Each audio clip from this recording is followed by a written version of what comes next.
Selaco is the anticipated shooter of the indie scene for 2024. Everyone is hyped to play it, as was I, and I expect it'll come out to rave reviews and an enthusiastic, passionate fan base. But if you don't know what to expect going in, or what difficulty to choose, or what visual options to disable, you may not have the glorious experience that many others will. And if you go into this expecting some 1,000-mile-an-hour balls-to-the-wall action experience, you may find yourself a bit disappointed. Selaco is a hybrid if ever there was one. It's part Proteus-style gory boomer shooter, part Half-Life with its puzzles, part Fear with its tactical combat decisions and taking cover and flying jump kick. Selaco tries to be a lot all at once, I would say at times to its detriment, but the overall product is insanely impressive given how it was created. As a title created in the GZ Doom engine, Selaco shows us things we never imagined were possible. The level of interactivity, artistry, effects, animation, this technology has come a long way. Part of Selaco's charm is the fact that it was made in GZ Doom, working inside its limitations. There's plenty about this game that wouldn't be considered impressive to the average player because games are nearly photorealistic at this point. But if you understand where it comes from, what it was made inside, you'll find yourself impressed. There's a staggering degree of interactivity here. Almost everything can be shot, blown up, moved around, thrown, stacked, and these details are not frivolous. Fully charged items thrown at enemies will affect them. Hit a guy with paint, throw a box of flour at someone, pick up a book and knock a guy on his ass with it. Many areas use environmental interaction as a means of traversal, which the game does not tell you about. For the uninitiated, you'll be wondering for a bit as to why you're stuck in a room, until your curiosity kicks in and you start stacking barrels to reach higher areas. Sometimes I figured out a way to progress and I thought, is that what I was supposed to do, or did I just find a way around this? You'll be solving these puzzles not just in moments of downtime, but also as you're being ambushed, and you'll have to be very smart as to how you handle the enemies, or you will be fighting the same fights over and over as you die repeatedly. Selaco is a very difficult game, with many difficulty options for you to choose from, for the hardened veterans, for the masochistic, and for the newbies. And there's a bunch of gameplay modifiers. You can create a survival-themed experience, costing credits to save, tossing away ammo during reloading, no health regeneration. You can do every level as a rifle start. It's cool that these modifiers are here. Don't we wish more games offered this? It's great, but it also makes Selaco a bit hard to review. The experience is going to change if you choose one of these paths. For me, I just played on Commander, which is hard mode, and I found it plenty challenging, at times massively difficult, and I wish the game had included the ability to change your difficulty mid-game, like many games do these days. And I'll bet some people are gonna find themselves in over their heads wishing they could lower the difficulty. I'm not a fan of having to restart the entire game if you find yourself just straight up not having fun. Enemies are vicious, adaptive, and smart. They will flank you, they'll adjust to your movements in an instant, they'll give shields to their partners, set down turrets, throw grenades, they'll fly around in the air raining explosives on you. They're kinda tanky, and they level up as the game goes on. There's a system where enemies raise in threat level, gaining new abilities, higher damage in their weapons, etc. So you'd better be looking for secrets and scavenging for material to keep up. With enough weapon parts, you can upgrade many characteristics of your guns and grenades: spread, recoil, damage, self-damage, as well as some special abilities like increasing the probability of ammo drops or getting an instant stamina recharge from an up-close sliding shotgun kill. Fun weapon modifications are also found through exploration, and while I was certainly looking, I only found a handful, but I had fun with them. I love the dual-wield SMGs, but I gotta say I think I prefer the taser add-on, because it can shock an entire group of enemies.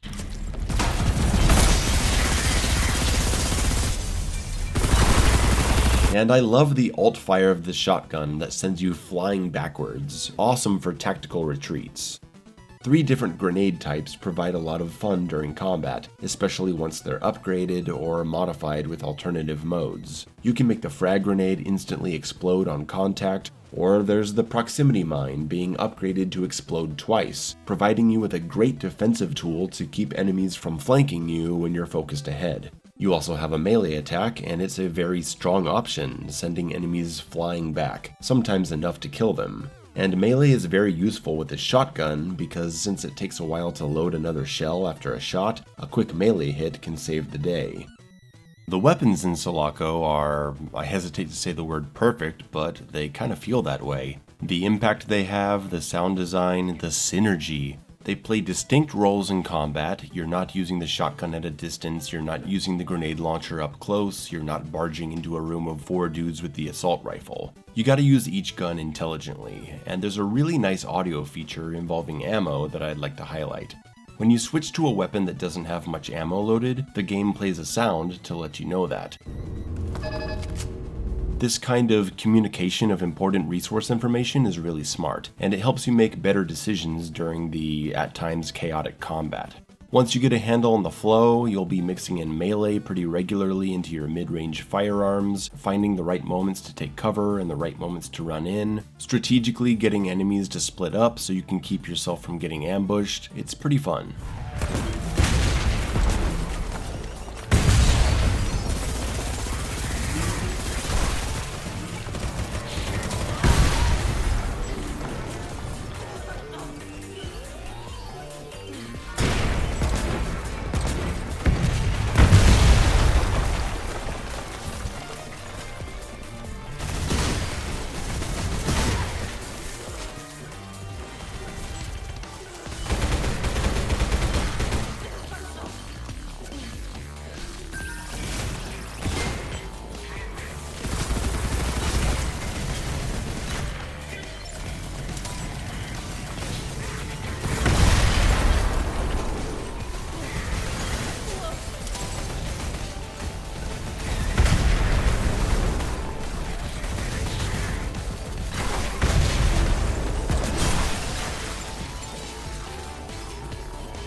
So let's talk about the mechanics. Regenerating health, which only goes up to 35, and that's really not much because enemies will shred you in seconds.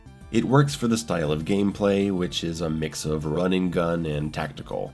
Health packs are found through exploration, but you can also find or buy portable medkits, holding up to 3 at a time, to instantly heal yourself 50 health points. 3 different ways to heal.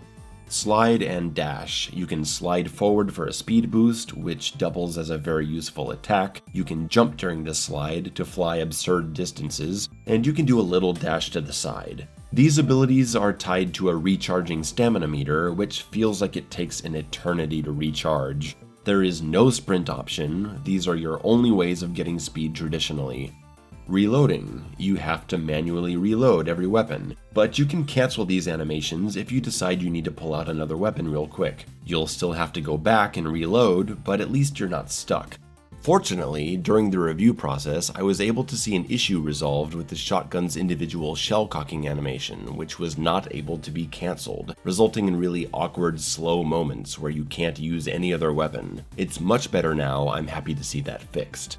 Thank you to the developer for making this change. It truly makes a difference. The shotgun has a long downtime between shots, and being able to cancel out of the reload makes the shotgun a lot more viable. But beyond that, the weapon animations in this game just generally feel really slow.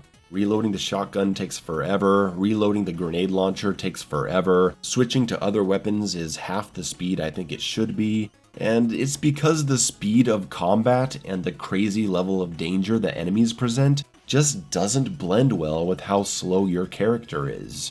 The shotgun already has pretty limited ammo, so I can't abuse it too much, but do you also have to make it take 10 years just to pull out? It makes it highly impractical to switch to during high pressure moments.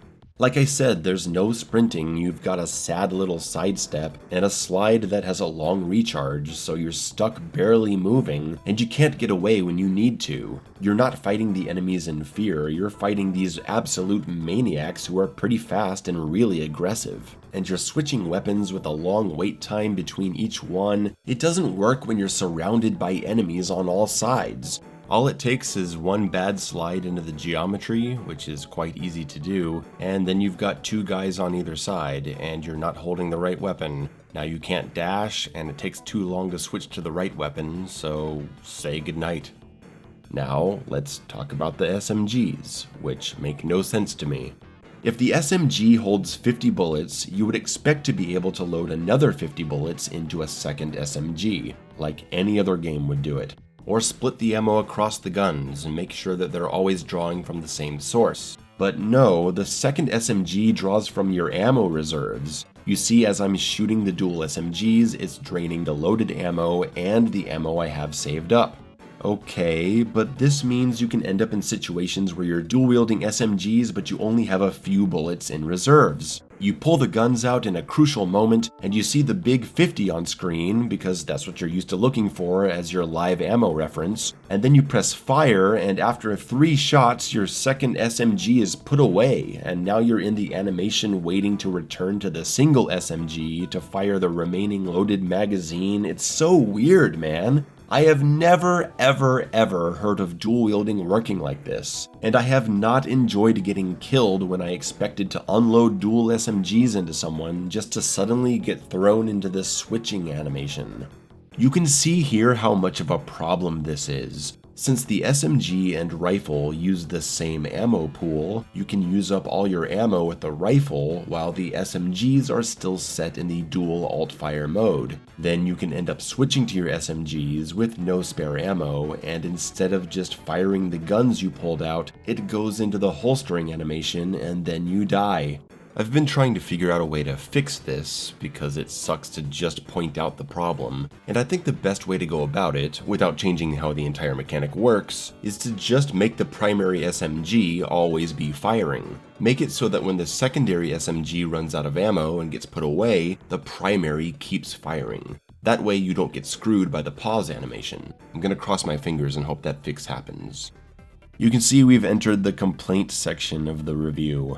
Well, here we are, talking about Selaco in a way that I didn't want to, because honestly, while I recognize Selaco is a great achievement in the GZ Doom engine, it's beautiful, it was made with a lot of love, blood, sweat, and tears, I didn't like it as much as I wanted to. I liked it, I finished it, it'll have a place in my yearly best of list, but I don't think I ever had any significant periods of time where I was saying, wow, I love this.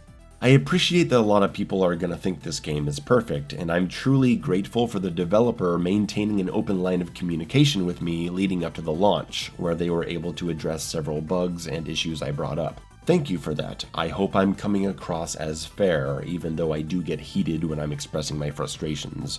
But I have to treat this game like I would any other, and if I turn out to be the only one focusing on these issues I find to be genuinely infuriating at times, then so be it. I also need to clarify that this game is launching as an early access title. It's huge, it's 31 maps, hours of gameplay and secrets, difficulty modes and modifiers. I was under the impression this was a full release, but it's not. There are more chapters coming, and having the label early access means things can drastically change. So take some of these criticisms as potentially temporary, especially the mechanical ones. I hope to see Selaco get better in time. With that out of the way, on to the criticisms.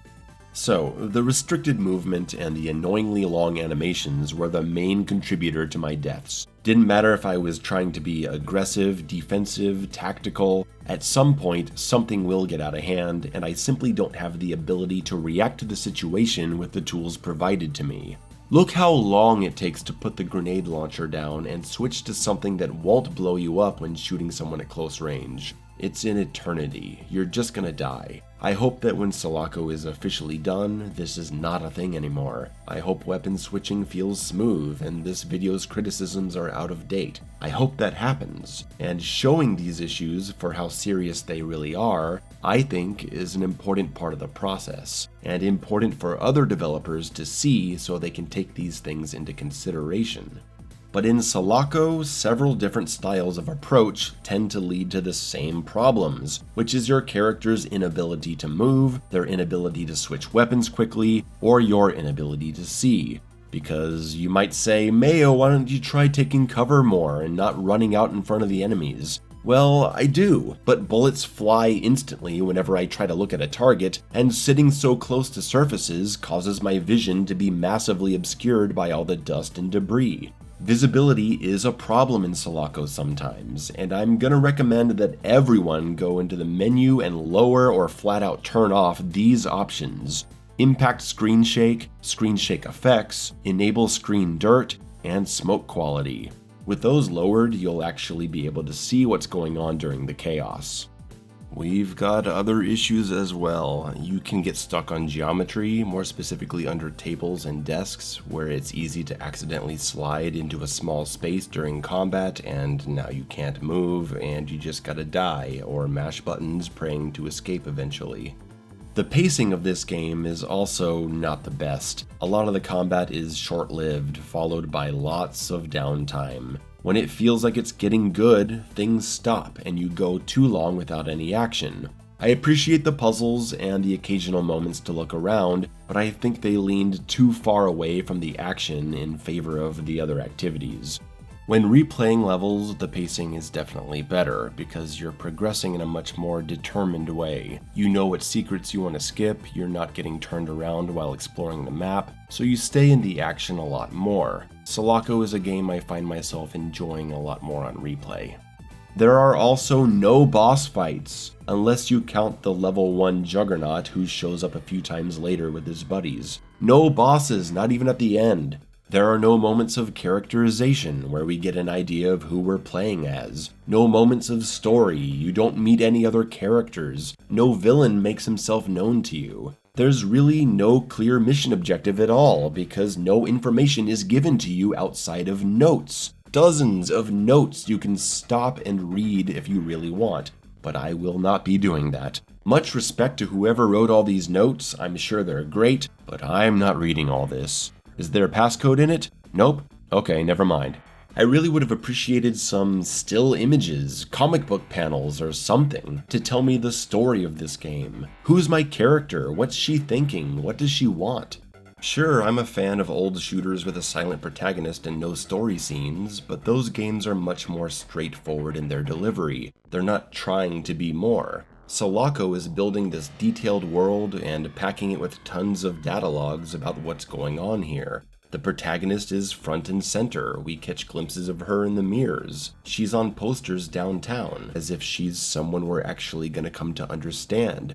I swear, just a few Duke Nukem-style one-liners would have gone a long way. According to this tweet, the developer is putting together voice actors for friendly NPCs, but it only states commercial voices, frightened civilians, and heroic soldiers. Nothing is specified about actual characters for a story and voice acting for the protagonist. So we'll see if there's an improvement to the storytelling as the game goes through its early access period. And finally, let's talk about the backtracking. There is an abundance of secrets to discover, and that's great. And you can even go back to previously completed levels and use security cards or cabinet cards to unlock ammo, currency, and weapon upgrades. Security doors require different levels of clearance, and you find these through smart exploration. Then you go back and unlock the door. This is a good idea. Having a reason to revisit old areas is nice, but I don't think this was executed very well. Get ready, I'm about to compare Selaco to another game, something you all know, a game that starts with D, Dead Space.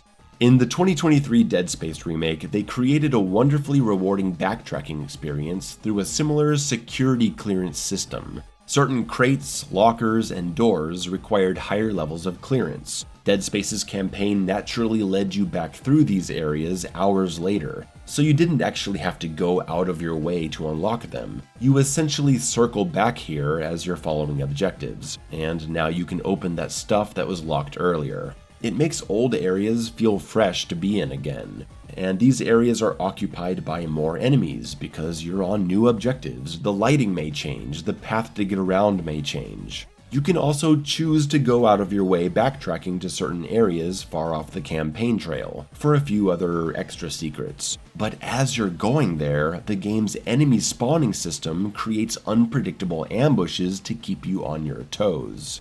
However, in Selaco, backtracking to previous levels is an entirely empty experience. There are no changes to the environment, there are no new enemy spawns, it's just empty running around. And on top of that, going back to one of these old levels is not a case of simply opening a menu and loading yourself there. You have to find a save room first, run down several flights of stairs, get on a train, and pick the level to go to. In the review copy I played, it was a painful wait until the train reached the next level, but the developers are looking at a way to shorten the train ride time. I have no idea how much of it they'll let you skip or when they'll implement that change. For all I know, everyone will have to suffer through these long train rides at launch. But it's good that it's being addressed, and I hope it ends up much shorter or skippable entirely. Because I had already grown tired of the backtracking through empty levels, and the train ride certainly didn't help. This is a title that impresses me on a technical level, on an artistic level. The music is excellent, the gore effects are fantastic. Of course I get a kick out of seeing these guards crawling around as just a torso. I love all the guns and alt-fire modes, I think the upgrade system is fun, the grenade types, the amount of secrets. There's a lot that Selaco gets right. For all the reasons I just explained, it just doesn't rise to the level of greatness I was hoping it would. Man, I hope people don't get weird and angry over this review. I have a bad feeling about it. I can see some Trepang 2 level of weirdness happening. But hey, at least Selaco allows you to carry more than 2 guns and more than one grenade type, huh? Okay, that's it for me. Sorry to bring you such a critical one here. I do think the game is good and a lot of you are probably going to enjoy it a lot. And it's only going to get better. It is early access. If you get Selaco, I hope you enjoy it, and I'll see you in the next video.